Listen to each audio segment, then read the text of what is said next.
کہ ہم پر تو تاوان ہی پڑ گیا، کہ ہم پر تو تاوان ہی پڑ گیا، یعنی ہم نے پہلے زمین پر ہل چلا کر اسے ٹھیک کیا، پھر بیج ڈالا، پھر اسے پانی دیتے رہے، لیکن جب فصل کے پکنے کا وقت آیا تو وہ خشک ہو گئی اور ہمیں کچھ بھی نہ ملا۔ یعنی یہ سارا خرچ اور مال ایک تاوان ہی ہوا جو ہمیں برداشت کرنا پڑا۔ تاوان کا مطلب یہی ہوتا ہے کہ انسان کو اس کے مال یا محنت کا معاوضہ نہ ملے، بلکہ وہ یوں ہی ضائع ہو جائے یا زبردستی اس سے کچھ وصول کر لیا جائے۔ جب تاوان دیتے ہیں تو کیا کرتے ہیں؟ زبردستی پیسہ وصول کیا جاتا ہے نا، تو اللہ تعالیٰ وہ سارا کا سارا مال ان کا وصول کر لے گا اور اس کے بدلے میں اسے کچھ نہ دیا جائے، تو پھر وہ لوگ ایسے کہ بلکہ ہم بالکل محروم ہی رہ گئے۔ اچھا یہ بتاؤ کہ جس پانی کو تم پیتے ہو اسے بادلوں سے بھی تم ہی اتارتے ہو یا ہم برساتے ہیں؟ اگر ہماری منشا ہو تو ہم اسے کڑوا زہر کر دیں، پھر تم ہماری شکر گزاری کیوں نہیں کرتے؟ اگر ہم چاہیں تو ہم اس کو کڑوا کر دیں زہر کی طرح۔ اچھا ذرا یہ بھی بتاؤ کہ جو آگ تم سلگاتے ہو اس کے درخت کو تم نے پیدا کیا ہے یا ہم اس کے پیدا کرنے والے ہیں؟ ہم نے اسے سبب نصیحت اور مسافروں کے فائدے کی چیز بنایا ہے۔ بس اپنے بہت بڑے رب کے نام کی تسبیح کیا کرو، اپنے رب کے نام کی تسبیح کیا کرو۔ فسبح بسم ربک العظیم، بس میں قسم کھاتا ہوں ستاروں کے گرنے کی، اور اگر تمہیں علم ہو تو یہ بہت بڑی قسم ہے۔ کتنی بڑی بات اللہ تعالیٰ نے فرما دی، فلا اقسم، کہ قسم کھاتا ہوں ستاروں کے گرنے کی، اگر تمہیں علم ہو تو یہ بہت بڑی قسم ہے کہ بے شک یہ قرآن بہت بڑی عزت والا ہے جو ایک محفوظ کتاب میں درج ہے جسے صرف پاک لوگ ہی چھو سکتے ہیں۔ اب اس سے مراد، بہت سے لوگ کہتے ہیں جی کہ اس سے مراد یہ ہے کہ ہم لوگ حیض کی حالت میں قرآن کو نہیں چھو سکتے۔ اس سے مراد یہ نہیں ہے، اس سے مراد یہ ہے کہ مشرکین کہا کرتے تھے نبی اکرم صلی اللہ علیہ وآلہ وسلم سے کہ قرآن جو ہے وہ شیاطین آپ کے پاس لے کر آئے ہیں اور اس کو شیاطین لے کر اترتے ہیں آسمانوں سے۔ اللہ تعالیٰ نے فرمایا کہ یہ قرآن جو لوح محفوظ میں درج ہے، یعنی کہ اوپر سے جو لوح محفوظ سے اترا ہے، اسے صرف پاک ہی چھو سکتے ہیں، لوگ کی بات نہیں کی جا رہی، صرف پاک ہی چھو سکتے ہیں، یعنی کہ وہ پاک لوگ جو ہیں، طاہر لوگ جو ہیں، وہ اس کو لے کر اترے ہیں۔ وہ کون ہیں؟ فرشتے۔ اگر یہ بات نہ ہوتی جو اس کے بارے میں مغالطہ کیا جاتا ہے کہ ہم عورتیں اس حالت میں قرآن کو نہیں سیکھ سکتی ہیں، تو پھر اللہ تعالیٰ نے اگلی آیت میں کیا فرمایا؟ تنزیل من رب العالمین، یہ رب العالمین کی طرف سے اترا ہوا ہے۔ سمجھ لیجئے کہ آغاز ہوا آیت نمبر 77 سے لے کر 1 تک پورا ایک ہی ٹاپک ہے، ایک ہی بات ہے۔ ایسا ممکن نہیں ہے کہ بیچ میں ہی کوئی اور بات، عورتوں کی بات کر دی جائے۔ نو، دس از ناٹ پاسبل۔ آپ لوگوں کے سامنے جو آیت ایک آ جاتی ہے نا، جب لوگ ریفرنس دینا شروع کر دیتے ہیں، ایسا ہو ہی نہیں سکتا کہ آپ پچھلے اور اگلی بات کو چھوڑ کر بیچ میں سے کوئی آیت اٹھا کر دے دیں اور کہیں کہ جی قرآن میں یہ لکھا ہوا ہے۔ نو، اٹس ناٹ پاسبل۔ جب آپ کسی آیت کا ترجمہ پڑھیں تو اس کی پچھلی اور اگلی آیتوں کو لازمی پڑھا کیجیے کہ اللہ تعالیٰ کس بارے میں بیان کر رہی تھی، تو بیچ میں یہ آیت آئی۔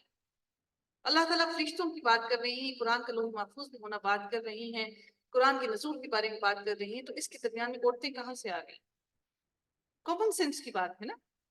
آپ کوئی ایسے لکھ رہی ہیں، آپ اپنی فار ایگزامپل آپ کوئی ایسے لکھ رہی ہیں، آپ اس پر کانسٹیٹیوشن آف پاکستان پر لکھ رہی ہیں، کانسٹیٹیوشن آف پاکستان لکھتے لکھتے لکھتے لکھتے آپ آگے پاکستان کے اس کے اندر لباس کے اندر آ گئی، یا پھر کانسٹیٹیوشن آف پاکستان کے بجائے آپ کچھ اور امریکہ کی باتیں کرنا شروع کر دی، تو ایسا تو پاسبل نہیں ہو سکتا۔ تو ہم اگر اپنے ایسیز کے اندر ایسی چیزیں نہیں ڈال سکتے ہیں، تو پھر قرآن کے اندر ایسے کیسے ممکن ہو سکتا ہے کہ ایک بات کرتے کرتے ہی اللہ تعالیٰ نے کوئی اور بات بیچ میں شروع کر دی؟ ابھی تک ہم نے یہ سارا پڑھ لیا قرآن، ایسا نہیں ہوتا۔ اس کے پیچھے اور آگے آپ کو لازمی پڑھنا چاہیے کہ اللہ تعالیٰ نے کیا بیان ہو رہا ہے ان آیتوں کے اندر۔ رب باری تعالیٰ ارشاد فرماتے ہیں کہ یہ رب العالمین کی طرف سے اترا ہوا ہے، بس کیا تم ایسی بات کو سرسری اور معمولی سمجھ رہے ہو اور اپنے حصے میں یہی لیتے ہو کہ جھٹلاتے پھرو؟ بس جب روح نرخرے تک پہنچ جائے، نرخرے ہوتا ہے کہ جو ہماری حلق کے اندر جہاں سے ہمارے حلقوں، کہ جب ہمارے حلقوں یعنی کہ نرخرے تک ہماری روح جب پہنچ جاتی ہے، اب اس کے بارے میں ارشاد باری تعالیٰ ہوتا ہے کہ اور تم اس وقت آنکھوں سے دیکھتے رہو، ہم اس شخص سے بنسبت تمہارے بہت زیادہ قریب ہوتے ہیں۔ اب ڈاکٹرز ہیں، کھڑے ہیں سارے کے سارے ڈاکٹرز، ان کی بھی آخر ماں باپ کا انتقال ہوتا ہے، قریبی رشتہ داروں کا انتقال ہوتا ہے، وہ کھڑے ہوئے دیکھ رہے ہوتے، بے بس ہوتے ہیں، کچھ کر نہیں پاتے۔ اللہ رب العزت ارشاد فرماتے ہیں تم سارے اس کے قریب کھڑے ہو، بیٹھے ہو، آس پاس ہو، اس کے ساتھ منہ کے ساتھ منہ لگا کے بیٹھے ہو، اس کے ہاتھوں کو اپنے ہاتھ میں لے کر کھڑے ہو، پھر بھی اللہ تعالیٰ فرماتے ہیں کہ ہم اس شخص سے بنسبت تمہارے بہت زیادہ قریب ہو، لیکن تم نہیں دیکھتے۔ وَنَحْنُ أَقْرَبُ إِلَيْهِ مِنْكُمْ وَلَكِنْ لَا تُبْصِرُونَ۔ بس اگر تم کسی کی زیر فرمان نہیں اور اس قول میں سچے ہو تو ذرا اس کی روح کو لوٹاؤ تو صحیح، اس کی روح جو بے بس ہو رہی ہے تمہارے ہاتھوں، اس کے جسم سے نکلنے کی کوشش کر رہی ہے، تو اس کی روح کو واپس لوٹاؤ تو صحیح، واپس اس کی جو پنڈلیاں آپس میں جڑ رہی ہیں ان کو واپس ان پنڈلیوں میں جان ڈالو تو صحیح۔ پھر رب باری تعالیٰ فرماتے ہیں کہ بس جو کوئی بارگاہ الہی سے قریب کیا ہوا ہوگا اسے تو راحت ہے اور غذائیں ہیں اور آرام والی جنت ہے، اور جو شخص داہنے ہاتھ والوں میں سے ہے تو بھی سلامتی ہے تیرے لیے کہ تو داہنے والوں میں سے ہے، لیکن اگر کوئی جھٹلانے والوں گمراہوں میں سے ہے تو کھولتے ہوئے گرم پانی کی مہمانی ہے اس کے لیے، وہ دوزخ میں جانا ہے۔ یہ خبر سراسر حق اور قطع یقینی ہے، یہ خبر سراسر حق اور قطع یقینی ہے، بس تو اپنے عظیم الشان پروردگار کی تسبیح کر، وسبح باسم ربک العظیم، سبحان اللہ وبحمدہ سبحان اللہ العظیم۔ یہ جو آیت ہے نا کہ فسبح باسم ربک العظیم، آپ یہ اپنے رکوع میں بھی پڑھ سکتے ہیں، فسبح باسم ربک العظیم، اور اسی طرح سے آپ اس میں نبی کریم صلی اللہ علیہ وآلہ وسلم نے فرمایا ہے کہ سبحان اللہ وبحمدہ سبحان اللہ العظیم، یہ الفاظ زبان پر ہلکے اور اپنے ترازو میں بہت بھاری ہیں، تو یہ والی جو تسبیح ہے یہ آپ اپنے رکوع میں بھی پڑھ سکتے ہیں اور سجدے کے اندر فسبح باسم ربک الاعلی بھی پڑھ سکتے ہیں، ٹھیک ہے۔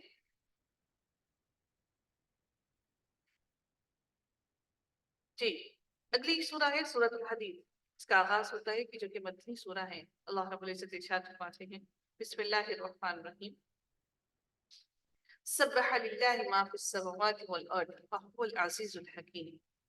آسمانوں اور زمین میں جو ہے سب اللہ تعالیٰ کی تسبیح کر رہے ہیں، وہ زبردست باحکمت ہے۔ آسمانوں اور زمین کی بادشاہت اسی کی ہے، وہی زندگی دیتا ہے اور موت بھی، اور وہ ہر چیز پر قادر ہے، وہی پہلے ہے اور وہی پیچھے ہے، وہی ظاہر ہے اور وہی مخفی ہے چھپا ہوا، اور وہ ہر چیز کو بخوبی جاننے والا ہے، یعنی کہ وہی اول ہے، یعنی اس سے پہلے کچھ نہ تھا، اللہ تعالیٰ سے پہلے کچھ بھی نہ تھا، وہی آخر ہے، یعنی جب کچھ بھی نہ رہے گا سب کچھ ختم ہو جائے گا تو وہی باقی رہے گا، وہی ظاہر ہے، یعنی وہ سب کچھ ہر چیزوں پر غالب ہے، اس پر کوئی غالب نہیں آ سکتا، وہی باطن ہے، یعنی باطن کی ساری باتوں کو صرف وہی جاننے والا ہے، یا لوگوں کی نظروں اور عقلوں سے، جو لوگوں کی نظروں اور عقلوں سے مخفی ہے، چھپا ہوا ہے۔ نبی کریم صلی اللہ علیہ وسلم نے اپنی صاحبزادی فاطمہ رضی اللہ تعالیٰ عنہ کو دعا پڑھنے کی تاکید فرمائی، وہ کیا دعا ہے؟ اللہم رب السماوات السبع ورب العرش العظیم، یہ کافی لمبی صحیح مسلم کی دعا ہے، تو نبی کریم صلی اللہ علیہ وسلم نے حضرت فاطمہ کو اس دعا کو پڑھنے کی تاکید کی کہ آپ کی دعا پڑھا کیجیے، اس دعا میں جو ادائیگی قرض کے لیے مسنون ہے، اول و آخر اور ظاہر و باطن کے لیے، جو قرض کی ادائیگی کے لیے انسان چاہتا ہے تو اس کے لیے بھی چاہیے، اس کو بھی چاہیے کہ یہ والی دعا پڑھا کرے۔ آگے ارشاد باری تعالیٰ ہوتا ہے کہ وہی ہے جس نے آسمانوں اور زمین کو 6 دن میں پیدا کیا، پھر عرش پر مستوی ہو گیا، وہ خوب جانتا ہے اس چیز کو جو زمین میں جائے اور جو اس سے نکلے اور جو آسمان سے نیچے آئے اور جو کچھ چڑھ کر اس میں جائے، اور جہاں کہیں تم ہو وہ تمہارے ساتھ ہے، اور جو تم کر رہے ہو اللہ تعالیٰ سب کچھ دیکھ رہا ہے۔ یعنی زمین میں بارش کے جو قطرے اور غلہ لے کر آتے ہیں، میوے لے کر آتے ہیں، اللہ تعالیٰ ان کی کیفیت کو بھی جانتا ہے۔ اور پھر اس کے بعد اللہ تعالیٰ ارشاد فرماتے ہیں جو درخت چاہے وہ پھلوں کے ہوں یا غلوں کے ہوں، اللہ تعالیٰ ان سب کو جتنے بھی ہیں جب ان کو زمین سے باہر نکالتا ہے وہ اس پر بھی قدرت رکھتا ہے۔ اور پھر بارش، اولے، برف، تقدیر اور وہ احکامات جو فرشتے لے کر اترتے ہیں، اللہ تعالیٰ کے ہی اختیار سے آتے ہیں۔ فرشتے انسانوں کے جو عمل لے کر چڑھتے ہیں، جس طرح حدیث میں آتا ہے کہ اللہ تعالیٰ کی طرف رات کے عمل دن سے پہلے اور دن کے عمل رات سے پہلے چڑھتے ہیں، یعنی کہ روزانہ کے عمل آپ کے روزانہ ہی اوپر آسمانوں میں چڑھتے ہیں۔ یعنی تم خشکی میں ہو یا تری میں ہو، رات ہو یا دن ہو، گھروں میں ہو یا صحراؤں میں ہو، ہر جگہ ہر وقت وہ اپنے علم سے، اور اللہ تعالیٰ علم کے لحاظ سے تمہارے ساتھ ہے، علم کے لحاظ سے، خود نہیں، علم کے لحاظ سے ساتھ ہے، یعنی تمہارے ایک ایک عمل کو اللہ تعالیٰ دیکھتا ہے، ایک ایک چیز کو تمہارے کو دیکھتا ہے۔ پھر رب باری تعالیٰ ارشاد فرماتے ہیں لہو ملک السماوات والارض، آسمانوں کی اور زمین کی بادشاہی اسی کی ہے اور تمام کام اسی کی طرف لوٹائے جاتے ہیں۔ وہی رات کو دن میں لے جاتا ہے اور پھر وہی دن کو رات میں داخل کر دیتا ہے، اور سینوں کے بھیدوں کا وہ پورا عالم ہے، جاننے والا ہے۔ اللہ پر اور اس کے رسول پر ایمان لے آؤ اور اس مال میں سے خرچ کرو جس میں اللہ نے تمہیں دوسروں کا جانشین بنایا ہے، بس تم میں سے جو ایمان لائیں اور خیرات کریں انہیں بہت بڑا ثواب ملے گا۔ تم اللہ پر ایمان کیوں نہیں لاتے حالانکہ خود رسول تمہیں اپنے رب پر ایمان لانے کی دعوت دے رہا ہے، اور اگر تم مومن ہو تو وہ تو تم سے مضبوط عہد و پیمان بھی لے چکا ہے۔ اللہ تعالیٰ تم سے مضبوط عہد و پیمان بھی لے چکا ہے۔ وہ اللہ ہی ہے جو اپنے بندوں پر واضح آیتیں اتارتا ہے تاکہ وہ تمہیں اندھیروں سے نور کی طرف لے جائے۔ یقیناً اللہ تعالیٰ تم پر نرمی کرنے والا، رحم کرنے والا ہے۔ تمہیں کیا ہو گیا ہے جو تم اللہ کی راہ میں خرچ نہیں کرتے؟ اے انسان تمہیں کیا ہو گیا ہے کہ تم اللہ کی راہ میں خرچ نہیں کرتے؟ دراصل آسمانوں اور زمین کی میراث کا مالک تنہا اللہ ہی ہے۔ تم میں سے جن لوگوں نے فتح سے پہلے فی سبیل اللہ کیا ہے اور قتال کیا ہے وہ دوسروں کے برابر نہیں ہیں۔ یہ اس میں صلح حدیبیہ اور یا پھر فتح مکہ کے بارے میں بیان کیا جا رہا ہے، تو مفسرین اس بارے میں اختلاف رکھتے ہیں، ٹھیک ہے، کہ بلکہ ان سے بہت بڑی درجے کے ہیں جنہوں نے فتح کے بعد خیراتیں دی اور جہاد کیے۔ ہاں، بھلائی کا وعدہ تو اللہ تعالیٰ کا ان سب سے ہے، جو کچھ تم کر رہے ہو اس سے اللہ تعالیٰ باخبر باخبر ہے۔ کون ہے جو اللہ تعالیٰ کو اچھی طرح قرض دے پھر اللہ تعالیٰ اسے اس کے لیے بڑھاتا چلا جائے؟ قرض حسنہ کی بات کی جا رہی ہے، اور اس کے لیے پسندیدہ اجر ثابت ہو جائے۔ اللہ تعالیٰ پھر ارشاد فرماتے ہیں کہ قیامت کے دن تو دیکھے گا کہ مومن مردوں اور عورتوں کا نور ان کے آگے آگے اور ان کے دائیں دوڑ رہا ہوگا۔ آج تمہیں ان جنتوں کی خوشخبری ہے جن کے نیچے نہریں بہہ رہی ہیں، جن میں ہمیشہ کی رہائش ہے۔ یہ ہے بڑی کامیابی، یعنی کہ جب پل صراط پر جا رہی ہوں گے نا تو حشر کے میدان میں ان کے آگے پیچھے چاروں طرف مومن لوگوں، مردوں اور عورتوں کے نور ہی نور پھیلا ہوگا۔ اس دن منافق مرد اور عورت ایمان والوں سے کہیں گے کہ ہمارا انتظار تو کرو کہ ہم بھی تمہارے نور سے کچھ روشنی حاصل کر لیں۔ یہ پل صراط پر کہیں گے